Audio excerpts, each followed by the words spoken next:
സാഹിത്യ അക്കാദമി പാട്ട് വിവാദത്തിൽ പോരുമുറുകുന്നു. സച്ചിദാനന്ദന്റേത് പ്രതികാര നടപടിയെന്ന് ശ്രീകുമാരൻ തമ്പി.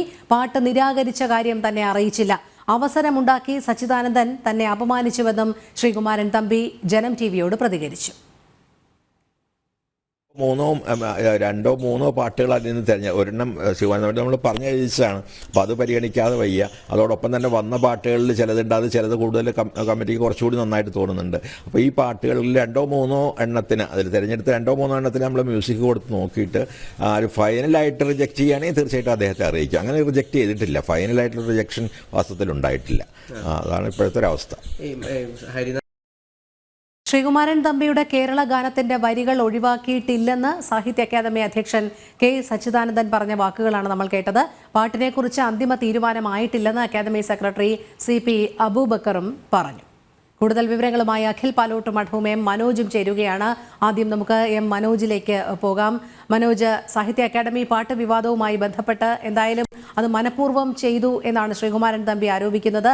സച്ചിദാനന്ദനും കാര്യങ്ങൾ പറയുന്നത് മനഃപൂർവ്വമായി ഒഴിവാക്കിയിട്ടില്ല, കേരള ഗാനത്തിന്റെ വരികൾ ഒഴിവാക്കിയിട്ടില്ല, അത് തെറ്റിദ്ധരിപ്പിക്കപ്പെട്ടതാണ് എന്നുള്ള രീതിയിലാണ്. എന്തായാലും ഏറെ വിവാദമായിരിക്കുകയാണ്. മറ്റു വിവരങ്ങൾ എങ്ങനെ? തീർച്ചയായും രോഹിണി, ഏറെ വിവാദമായിരിക്കുകയാണ് ഈ ശ്രീകുമാരൻ തമ്പിയുടെ പരാമർശവും അതോടൊപ്പം തന്നെ ബാലചന്ദ്രൻ ചുള്ളിക്കാടിന്റെ ഒക്കെ പരാമർശം. ആ ഒരു സാഹചര്യത്തിലാണ് ന്യായീകരണവുമായി സാഹിത്യ അക്കാദമി അധ്യക്ഷനും രംഗത്ത് വരുന്നത്. ശ്രീകുമാരൻ തമ്പിയുടെ വരികൾ ഒഴിവാക്കിയിട്ടില്ലെന്നാണ് കെ സച്ചിദാനന്ദൻ ഇപ്പോൾ വ്യക്തമാക്കുന്നത്. നേരത്തെ അത് തിരസ്കരിച്ചതുമായി ബന്ധപ്പെട്ട ഒരു പ്രതികരണം ഉണ്ടായിരുന്നു. അതിനുശേഷമാണ് ഈ സാഹിത്യ അക്കാദമി സെക്രട്ടറി ഇത്തരത്തിൽ തിരസ്കരിച്ചിട്ടില്ല എന്നുള്ള കാര്യം പറയുന്നു. അതോടൊപ്പം അതിനുശേഷവും ഈ അധ്യക്ഷനും ഇക്കാര്യം പറയുന്നുണ്ട്. നിലവിൽ 3 പേരുടെ വരികൾ തിരഞ്ഞെടുത്തിട്ടുണ്ട്. അതിന് സംഗീതം നൽകിയ ശേഷമായിരിക്കും അന്തിമ തീരുമാനമെടുക്കുക. ഇപ്പോൾ കമ്മിറ്റിക്ക് ഇഷ്ടപ്പെട്ടത് BK ഹരിനാരായണൻ എഴുതിയ വരികളാണെന്നാണ് ഈ അധ്യക്ഷൻ വ്യക്തമാക്കുന്നത്. സംഗീതം നൽകിയ ശേഷമാണ് അന്തിമമായി തീരുമാനമുണ്ടാകുമെന്നും ശ്രീകുമാരൻ തമ്പിയുടെ ഗാനമാണ് കൂടുതൽ ഇഷ്ടപ്പെട്ടതെങ്കിൽ അത് തിരഞ്ഞെടുക്കുമെന്നുള്ള വാദമാണ് ഇപ്പോൾ സാഹിത്യ അക്കാദമി ഉന്നയിക്കുന്നത്. ഇതുമായി ബന്ധപ്പെട്ട് ഈ സാഹിത്യ അക്കാദമിയെ രാഷ്ട്രീയവത്കരിക്കാൻ, ഇടതു രാഷ്ട്രീയവത്കരിക്കാനുള്ള ശ്രമം നടന്നുകൊണ്ടിരിക്കുകയാണ് എന്നുള്ള പരാമർശമൊക്കെ തന്നെ കോൺഗ്രസ് നേതാക്കളും ഉന്നയിക്കുന്നുണ്ട്. എന്തായാലും വലിയ തരത്തിലുള്ള ഒരു പ്രതിഷേധം തന്നെയാണ് സാഹിത്യ സമൂഹത്തിന്റെ ഭാഗത്തു നിന്നും ഇത്തരത്തിൽ സാഹിത്യ അക്കാദമി എന്നുള്ള ഈ ഒരു സ്ഥാപനത്തിനെതിരെ ഉയർന്നു വരുന്നത്. കാരണം ഇടതുപക്ഷ രാഷ്ട്രീയത്തിനനുസരിച്ചുള്ള സാഹിത്യകാരന്മാരെ മാത്രം പരിഗണിച്ചുകൊണ്ട് മറ്റുള്ള സാഹിത്യകാരന്മാരെയൊക്കെ അവഗണിച്ചുകൊണ്ട് മുന്നോട്ട് പോകുന്ന ഒരു സമീപനമാണ് സാഹിത്യ അക്കാദമിയുടെ ഭാഗത്തു നിന്നും ഉണ്ടാകുന്നത്. അതിൽ തന്നെ നേരത്തെ സൂചിപ്പിച്ചതുപോലെ 2 സാഹിത്യകാരന്മാർ ഇപ്പോൾ തന്നെ പ്രതിഷേധവുമായി രംഗത്ത് വന്നിരുന്നു. അവരൊക്കെ തന്നെ വ്യക്തമായി പറയുന്നത് കൃത്യമായിട്ടുള്ള ഒരു പരിഗണന ഈ സാഹിത്യകാരന്മാർക്ക് ലഭിക്കുന്നില്ല എന്ന് തന്നെയാണ്. അതോടൊപ്പം തന്നെ ഈ തനിക്ക് അനുഭവിക്കേണ്ടി വന്ന മോശം അനുഭവം, ആ ഒരു കാര്യങ്ങളും ശ്രീകുമാരൻ തമ്പി അദ്ദേഹത്തിന്റെ പരാമർശത്തിൽ വ്യക്തമാക്കുന്നുണ്ട്. അദ്ദേഹത്തോടാണ് ആ പാട്ട് അങ്ങോട്ട് ആവശ്യപ്പെട്ടത്. അതിനുശേഷം രണ്ടാമത് തിരുത്തി നൽകുകയും ചെയ്തു. എന്നാൽ അതിനുശേഷം ഒരു നന്ദി എന്നുള്ള ഒരു സന്ദേശം മാത്രം അയച്ചിട്ട് അതിനെ തിരസ്കരിച്ചു എന്നുള്ള ഒരു കാര്യമാണ് അദ്ദേഹം വ്യക്തമാക്കുന്നത്. അത് ആ ഗാനം ഇനി എന്തായാലും നൽകില്ല എന്നും അത് യൂട്യൂബിൽ തന്നെ ഇടുമെന്നുള്ള കാര്യമാണ് ശ്രീകുമാരൻ തമ്പി വ്യക്തമാക്കുന്നത്. എന്തായാലും ഇത്തരത്തിൽ സാഹിത്യ അക്കാദമിയുടെ ന്യായീകരണം എത്രത്തോളം അത് കാര്യമാക്കി എടുക്കാമെന്ന് നമുക്ക് നോക്കിക്കാണണം. കാരണം ആദ്യം തിരസ്കരിച്ചു എന്ന് പറഞ്ഞു, പിന്നീട് അത് കമ്മിറ്റി കൂടി തീരുമാനമെടുക്കുമെന്നും ഇപ്പോൾ അന്തിമ തീരുമാനമായിട്ടില്ല. അത് 2-3 പേരുടെ പാട്ടുകളാണ് ഇപ്പോൾ നിലവിൽ ലിസ്റ്റിലുള്ളതെന്നൊക്കെയാണ് വാദങ്ങൾ ഉന്നയിക്കുന്നത്. എന്തായാലും ഈ സാഹിത്യകാരന്മാരെ അവഗണിക്കുന്ന ഒരു സമീപനമാണ് ഈ സാഹിത്യ അക്കാദമി തുടരുന്നതെന്നുള്ള കാര്യം വേണം ഇതിൽ നിന്നും മനസ്സിലാക്കാൻ. കാരണം 2 സാഹിത്യകാരന്മാർ ഇതിനോടകം തന്നെ പരസ്യമായിട്ടുള്ള പരാമർശങ്ങൾ ഉന്നയിച്ചു. നേരത്തെ സാർവദേശീയ സാഹിത്യോത്സവത്തിൽ ബാലചന്ദ്രൻ ചുള്ളിക്കാട് വന്നതുൾപ്പെടെ അദ്ദേഹത്തിന് വണ്ടിക്കാശ് പോലും നൽകാതെ തിരികെ വിട്ട ആ ഒരു സംഭവം അദ്ദേഹം വിവരിച്ചിരുന്നു. അതിലൊക്കെ തന്നെ ഈ സാഹിത്യ അക്കാദമിയെ ഒരാളെ മാത്രമല്ല അക്കാദമിയിലെ തന്നെ ആ അധികൃത സ്ഥാനത്തുള്ള എല്ലാവരെയും അക്കാര്യത്തിൽ ഗൗരവമായി തന്നെ ഈ കാര്യം എടുക്കണമെന്നുള്ള ഒരു സന്ദേശമാണ് അദ്ദേഹം നൽകിയിട്ടുള്ളത്. അതോടൊപ്പം തന്നെ വലിയ തരത്തിലുള്ള പ്രതിഷേധവും അതിനെതിരെ. അതെ മനോജ്, അതുമാത്രമല്ല ഇവിടെ അങ്ങോട്ട് ആവശ്യപ്പെട്ടിട്ടാണ് ശ്രീകുമാരൻ തമ്പി കേരള ഗാനം എഴുതിയത്. തുടർന്നുള്ള പ്രതികരണം സാഹിത്യ അക്കാദമിയുടെ ഭാഗത്തു നിന്നും ഉണ്ടായതെന്ന് പറയുന്നത് ശ്രീകുമാരൻ തമ്പിയുടെ പാട്ടിന്റെ വരികൾ ക്ലീഷേ ആയിട്ടുണ്ട് എന്നുള്ളതായിരുന്നു. അത്തരത്തിൽ അത് അപമാനിക്കപ്പെട്ടത് തന്നെയാണ് ശ്രീകുമാരൻ തമ്പി പറഞ്ഞതും അതുതന്നെയാണ്. പക്ഷേ ഇപ്പോൾ ചെറിയൊരു നിലപാട് മാറ്റം വന്നിരിക്കുന്നു. പാട്ടിനെ കുറിച്ച് അന്തിമ തീരുമാനമായിട്ടില്ല എന്നും സംഗീതം നൽകിയ ശേഷമായിരിക്കും അത് ആരെഴുതിയത് സ്വീകരിക്കണം എന്നുള്ളത് തീരുമാനിക്കും എന്നുള്ളതുമാണ് ഇപ്പോൾ അക്കാദമി ചെയർമാന്റെ ഭാഗത്തു നിന്നും വന്നിരിക്കുന്നത്. അക്കാദമി സെക്രട്ടറിയും അതുതന്നെയാണ് ശരിവെക്കുന്നത്. അത്തരമൊരു മലക്കം മറിച്ചിൽ എന്തിനായിരിക്കും? തീർച്ചയായും രോഹിണി, ഇക്കാര്യത്തിൽ ഒരു പ്രതിഷേധം ഈ സാഹിത്യ സമൂഹത്തിൽ നിന്നും ഉയർന്നു വന്ന ഒരു സാഹചര്യത്തിലാണ്. അതോടൊപ്പം തന്നെ മറ്റ് ജനസമൂഹം ഇത് നോക്കിക്കാണുന്നു. ഈ സംഭവം വിവാദമായതോടുകൂടിയാണ് ഈ ഒരു മലക്കം മറിച്ചിലിന് ഈ സാഹിത്യ അക്കാദമി അധ്യക്ഷൻ തയ്യാറായിട്ടുള്ളത്. ഇതുമായി ബന്ധപ്പെട്ട് നേരത്തെ സൂചിപ്പിച്ചതുപോലെ സംഗീതം നൽകിയ ശേഷം മാത്രമാകും അന്തിമ തീരുമാനമെന്നാണ് അവസാനമായി പറയുന്നത്. ഇതിൽ തന്നെ 2 കമ്മിറ്റികൾ അടക്കം കൂടിയിരുന്നു. ഈ കമ്മിറ്റി എടുത്ത തീരുമാനമാണെന്നും ഈ സാഹിത്യോത്സവം വന്ന സമയമായതുകൊണ്ട് മറ്റൊരു കമ്മിറ്റി ഇരിക്കാൻ സാധിച്ചില്ലെന്നും ഇനി വേണം കമ്മിറ്റിയിൽ അന്തിമ തീരുമാനം എടുക്കാനെന്നുമാണ് വ്യക്തമാക്കുന്നത്. ഇതിനോടനുബന്ധിച്ച് നേരത്തെ ശ്രീകുമാരൻ തമ്പി സൂചിപ്പിച്ചതുപോലെ തന്നെ ക്ലീഷേ എന്ന് പറയുവാനുള്ള ഒരു അവസരം ഒരുക്കുകയായിരുന്നു ഇവർ ചെയ്തത്. ഇതിൽ തന്നെ സച്ചിദാനന്ദന്റെ ഇടപെടൽ ശക്തമാണെന്നാണ് ശ്രീകുമാരൻ തമ്പി വ്യക്തമാക്കിയത്. അദ്ദേഹം എഴുതുന്നത് മാത്രമല്ല കവിതകളെന്നും അദ്ദേഹം സൂചിപ്പിച്ചിരുന്നു. എന്തായാലും ഈ സാഹിത്യ അക്കാദമി അധ്യക്ഷൻ ഉൾപ്പെടെ ആഗ്രഹിച്ചതെന്ന് പറയുന്നത് സംസ്ഥാന സർക്കാരിനെ പുകഴ്ത്തിക്കൊണ്ടുള്ള ഒരു കേരള ഗാനമാകാം. അത്തരത്തിലൊരു ഗാനം ലഭിക്കാത്തത് കൊണ്ടാകാം ഈ ഗാനത്തെ ആദ്യം തിരസ്കരിച്ചു എന്നുള്ള ഒരു വാദം ഉന്നയിച്ചത്. എന്തായാലും ആ ഒരു തലത്തിൽ, അതായത് ഇടതുപക്ഷത്തോട് ചേർന്ന് കൊണ്ടുള്ള ഒരു തലത്തിൽ ഇല്ലാത്ത മറ്റ് സാഹിത്യകാരന്മാരെ അവഗണിക്കുന്ന ഒരു സ്ഥിതിയാണ് നിലവിലുള്ളതെന്നാണ് ഇതിലൂടെ മനസ്സിലാക്കാൻ. ഈ സർക്കാരിനെ സുഖിപ്പിച്ചുകൊണ്ടുള്ള അല്ലെങ്കിൽ അവരെ പ്രകീർത്തിച്ചുകൊണ്ടുള്ള ഒരു ഗാനമാണെങ്കിൽ അത് അംഗീകരിക്കുമെന്നുള്ള തരത്തിലായിരുന്നു ഉയർന്ന ആക്ഷേപം. അതൊക്കെ തന്നെ മറികടക്കാൻ, അതായത് ഇത്രയധികം വിവാദമായപ്പോൾ അതിനെ മറികടക്കാനുള്ള ഒരു ന്യായീകരണമായി മാത്രമേ ഇതിനെ നമുക്കിപ്പോൾ കാണുവാൻ സാധിക്കുകയുള്ളൂ. കാരണം ഇനിയും കമ്മിറ്റി ഇരുന്ന് അന്തിമ തീരുമാനം എടുക്കുമ്പോൾ അതിൽ തന്നെ നേരത്തെ ഈ അധ്യക്ഷൻ തന്നെ സൂചിപ്പിക്കുന്നുണ്ട്, BK ഹരിനാരായണൻ എഴുതിയ വരികളാണ് ഇപ്പോൾ കമ്മിറ്റിക്ക് കൂടുതലായി ഇഷ്ടപ്പെട്ടിട്ടുള്ളത് എന്നുള്ള കാര്യം. അതിനോടകം തന്നെ ശ്രീകുമാരൻ തമ്പിയുടെ ഗാനമാണ് ഇഷ്ടപ്പെടുന്നതെങ്കിൽ അതും തിരഞ്ഞെടുക്കുമെന്നുള്ള കാര്യമാണ് വ്യക്തമാക്കുന്നത്. എന്തായാലും ഇതിലൊരു അന്തിമ തീരുമാനം വരുമ്പോൾ മാത്രമേ കൃത്യമായ നിലപാട് സാഹിത്യ അക്കാദമിയുടെയും അതുപോലെ തന്നെ സർക്കാരിന്റെയും കൃത്യമായ നിലപാട് എന്താണെന്ന് മനസ്സിലാക്കാൻ സാധിക്കുകയുള്ളൂ. വിചിത്രമായ വാദങ്ങളാണ് പലതവണയായി സാഹിത്യ അക്കാദമിയുടെ ഭാഗത്തു നിന്നും ഉണ്ടാകുന്നത്.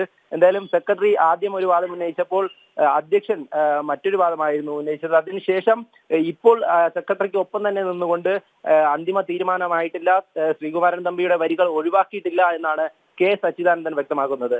രോഹിണി. ശരി, മനേജ് അഖിൽ പാലോട്ടുമഠവും ചേരുന്നുണ്ട്. അഖിൽ, സച്ചിദാനന്ദൻ അവസരമുണ്ടാക്കി തന്നെ അപമാനിച്ചു എന്നാണ് ശ്രീകുമാരൻ തമ്പി ജനം TV-യോട് പ്രതികരിച്ചത്. എന്തെല്ലാം കാര്യങ്ങളാണ് അദ്ദേഹം ഈ കേരള ഗാന വിവാദവുമായി ബന്ധപ്പെട്ട് നമ്മളോട് പറഞ്ഞത്?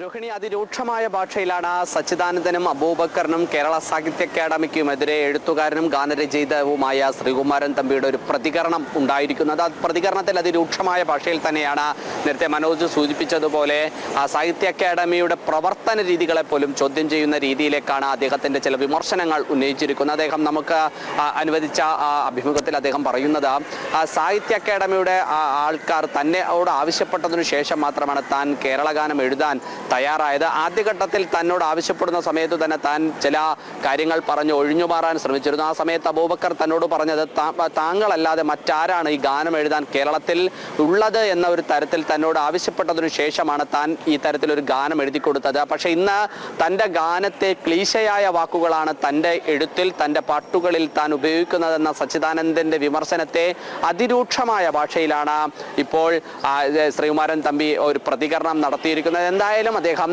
ഉറച്ച നിലപാടിലാണ്, ഉറച്ച കുറേ തീരുമാനങ്ങളിലാണ്. അതിനെ സാംസ്കാരിക വകുപ്പ് മന്ത്രി തന്നെ നേരിട്ടെത്തി ഇടപെട്ടാലും തൻ്റെ ഈ അഭിപ്രായങ്ങളോട്, തൻ്റെ ഈ അഭിപ്രായ പ്രകടനങ്ങളിൽ നിന്ന് മാറ്റം വരുത്താൻ തയ്യാറാകില്ല എന്ന തരത്തിലാണ് അദ്ദേഹത്തിൻ്റെ ഒരു പ്രതികരണം ഉണ്ടായിരിക്കുന്നത്. അദ്ദേഹം ഈ പാട്ട് ഇപ്പോൾ എഴുതിയിരിക്കുന്ന ഹരിതഭംഗിയേകും മലയാള നാട് എന്ന അദ്ദേഹത്തിൻ്റെ കേരള ഗാനം അത് സ്വന്തം നിലയ്ക്ക് തന്നെ റെക്കോർഡ് ചെയ്ത പ്രേക്ഷകരിൽ എത്തിക്കാൻ, ജനങ്ങളിൽ എത്തിക്കാൻ വേണ്ടിയിട്ടുള്ള ഒരു തയ്യാറെടുപ്പാണ്. അദ്ദേഹം അതിവേഗം ശ്രമിക്കും എന്നതാണ് ഇപ്പോൾ. അഖിൽ, ദയവായി തുടരുക. ഞാൻ ഒന്നിടപെടുകയാണ്. ജനം TV-യോട് പ്രതികരിക്കവേ ശ്രീകുമാരൻ തമ്പി ആ കേരള ഗാനത്തിന്റെ വരികൾ നമ്മളോട് പങ്കുവയ്ക്കുകയുണ്ടായി, അദ്ദേഹം പാടുകയുണ്ടായി. നമുക്ക് ആ വരികൾ കേട്ടതിന് ശേഷം തിരികെ എത്താം.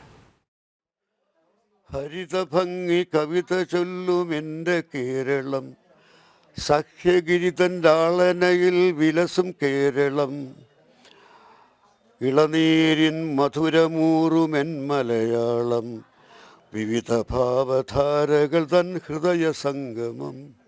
അതിലേതാ സ്വീകരിക്കാൻ പ്രയാസമുള്ള വാക്ക്?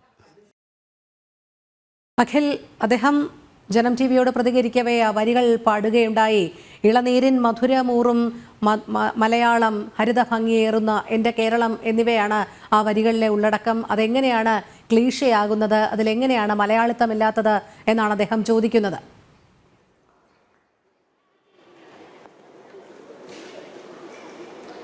അത് തന്നെയാണ് അദ്ദേഹത്തോട് ചോദ്യം ചോദിക്കുന്ന സമയത്ത് അദ്ദേഹം എന്നോടും ചോദിച്ചത്. അദ്ദേഹം പറഞ്ഞത് ഈ ഹരിത ഭംഗിയേകുക എന്ന് പറയുന്നത് കേരളത്തിൻ്റെ ഒരു പൊതുവായ ചിത്രത്തെയാണ് അദ്ദേഹം വരച്ചു കാട്ടാൻ ശ്രമിച്ചത്. ആ ഹരിത ഭംഗിയേകുന്ന മലയാളം തൻ്റെ കേരള മണ്ണിനെ പറ്റിയല്ലാതെ താൻ എന്താണ് എഴുതേണ്ടത് എന്നൊരു ചോദ്യം കൂടിയായിരുന്നു അദ്ദേഹം ഉന്നയിച്ച് വെച്ചത്. കാരണം ആ മധുരമേറുന്ന കേരം തിങ്കം കേരള നാട് എന്നാണ് മലയാള നാടിനെ അറിയപ്പെടുന്നത് തന്നെ. അപ്പോൾ അങ്ങനെയുള്ള ഒരു നാട് ഉള്ളത് കൊണ്ട് തന്നെയായിരിക്കണം അദ്ദേഹം ആ നാടിനെ കുറിച്ച് അങ്ങനെ ഒരു പാട്ട് എഴുതിയത്. അതുകൊണ്ട് തന്നെയാണ് അദ്ദേഹം ചിലപ്പോൾ ഈ പാട്ട് തിരസ്കരിക്കപ്പെടുന്നത്. നേരത്തെ മനോജ് സൂചിപ്പിച്ചത് ഒരു പ്രധാനപ്പെട്ട കാര്യമാണ്. കാരണം സർക്കാരിനെ പുകഴ്ത്തി അല്ലെങ്കിൽ മുഖ്യമന്ത്രിയെ കൂടി ചേർത്തുകൊണ്ടാണ് കേരളഗാനം എഴുതിയിരുന്നു എങ്കിൽ ആ കേരളഗാനത്തെ സ്വീകരിക്കാൻ സാഹിത്യ അക്കാദമി ആയിരുന്നു ഒരുപക്ഷെ ചിലപ്പോൾ തയ്യാറായിരിക്കാം എന്നതാണ് നമുക്ക് മനസ്സിലാക്കാൻ സാധിക്കുന്നത്. എന്തായാലും അദ്ദേഹത്തിന്റെ ഗാനം അദ്ദേഹം സ്വന്തം നിലയ്ക്ക് തന്നെ റെക്കോർഡ് ചെയ്ത് അത് ജനങ്ങളിലേക്ക് എത്തിക്കാനുള്ള തയ്യാറെടുപ്പിലാണ്. ആ ഉറച്ച തീരുമാനത്തിൽ അത് മന്ത്രി ഇടപെട്ടാലും മറ്റാര് വന്ന് കണ്ടാലും ഇനി ആ പാട്ട് നൽകാനോ ഇനി ഒരു പാട്ട് എഴുതി നൽകാനോ അദ്ദേഹം തയ്യാറല്ല എന്ന കൂടി അദ്ദേഹം സൂചിപ്പിച്ചു വെക്കുന്നുണ്ട് രോഹിണി. അതോടൊപ്പം അഖിൽ, ഇവിടെ പറയാനുള്ളത് ഈ CPM-ന്റെ അമിതമായ രാഷ്ട്രീയവൽക്കരണം, കേരള സാഹിത്യ അക്കാദമിയിലുള്ള ഈ രാഷ്ട്രീയവൽക്കരണമാണ് സച്ചിദാനന്ദനെ കൊണ്ട് ഇതൊക്കെ പറയിപ്പിക്കുന്നതും ചെയ്യിപ്പിക്കുന്നതും എന്നുള്ള വിമർശനങ്ങളും ഉയരുന്നുണ്ട്.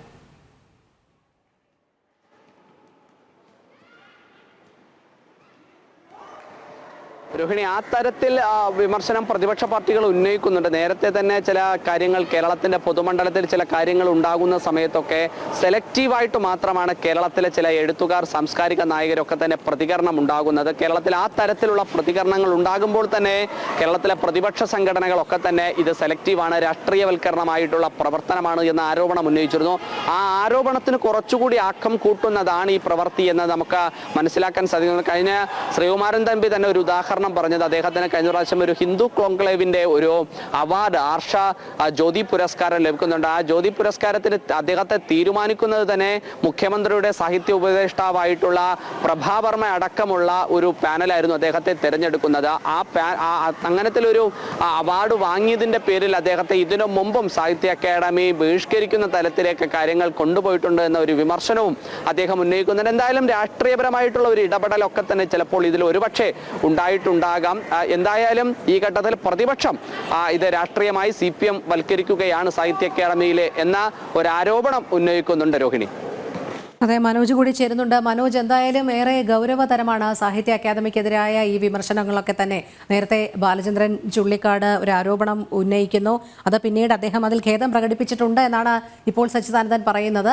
പക്ഷേ ഇപ്പോൾ വന്ന ശ്രീകുമാരൻ തമ്പിയുടെ കേരള ഗാനവുമായി ബന്ധപ്പെട്ട വിവാദങ്ങളൊക്കെ തന്നെ സാഹിത്യ അക്കാദമിയെ എന്തായാലും വിവാദങ്ങളുടെ ഒരു നിരയിലേക്ക് അല്ലെങ്കിൽ വലിയ രീതിയിലുള്ള വിമർശനങ്ങൾക്ക് ഇടയാക്കിയിരിക്കുകയാണ്.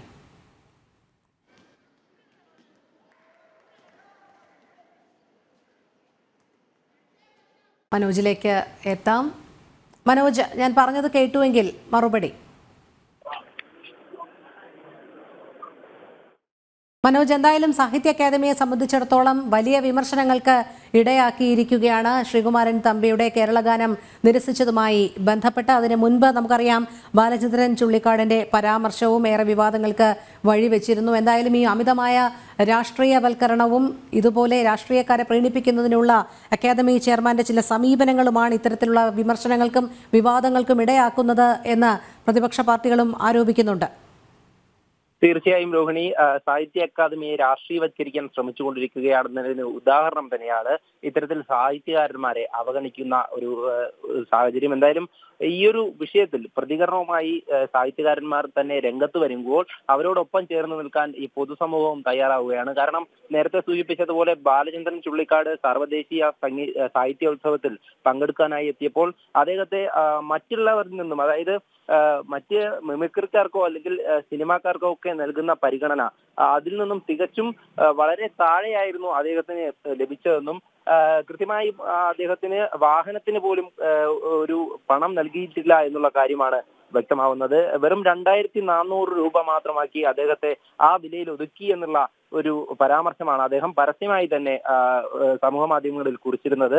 അതിനോടനുബന്ധിച്ച് മറ്റ് വിവാദങ്ങളൊക്കെ ഉയർന്നു വന്നപ്പോൾ അതിനെയൊക്കെ ന്യായീകരിച്ചുകൊണ്ട് ഈ സാഹിത്യ അക്കാദമി അധികൃതർ രംഗത്തെത്തിയിരുന്നു. അധ്യക്ഷനൊക്കെ തന്നെ വലിയ തരത്തിൽ ബാലചന്ദ്രൻ ചുള്ളിക്കാടിനെ ബഹുമാനിക്കുന്നു, അല്ലെങ്കിൽ ആ ഒരു തരത്തിലുള്ള ന്യായീകരണങ്ങളൊക്കെയാണ് ഉണ്ടായിരുന്നത്. അതിനുശേഷം ശ്രീകുമാരൻ തമ്പിയും തന്റെ അനുഭവം പങ്കുവച്ചപ്പോൾ കൃത്യമായും അതിലും ന്യായീകരണവുമായി രംഗത്തെത്തി. എന്നിരുന്നാലും ഈ ഇടതുപക്ഷ ചിന്താഗതിക്കാരല്ലാത്ത, അല്ലെങ്കിൽ ഇടതുപക്ഷ ചിന്താഗതി ഉണ്ടായിരുന്നാൽ പോലും സംസ്ഥാന സർക്കാരിനെ പ്രകീർത്തിക്കാത്തവരെയൊക്കെ തന്നെ അവഗണിക്കുന്ന നിലപാടാണ് ഈ സാഹിത്യ അക്കാദമി സ്വീകരിച്ചു പോകുന്നതെന്നാണ് ഉയർന്ന ആക്ഷേപം. അതിലൊക്കെ തന്നെ നേരത്തെ സൂചിപ്പിച്ചതുപോലെ സാഹിത്യ അക്കാദമിയെ തികച്ചും ഒരു ഇടതുപക്ഷത്തിന്റെ ഒരു രാഷ്ട്രീയവൽക്കരണം നടപ്പിലാക്കാനുള്ള ശ്രമം അത് ഏകദേശം പൂർത്തിയായി കഴിഞ്ഞു എന്ന് വേണം പറയാൻ. കാരണം ഇത്തരത്തിലുള്ള അവഗണനകൾ സാഹിത്യകാരന്മാർക്ക് തന്നെ ഉണ്ടാകുമ്പോൾ അവിടെ നിന്നും എന്താണോ ഇവർ പ്രതീക്ഷിക്കുന്നത്, അല്ലെങ്കിൽ ഒരു സാഹിത്യ അക്കാദമി പോലുള്ള ഒരു സ്ഥാപനത്തിൽ നിന്നും എന്താണോ പ്രതീക്ഷിക്കുന്നത് അതിൽ നിന്നും വിരുദ്ധമായിട്ടാണ്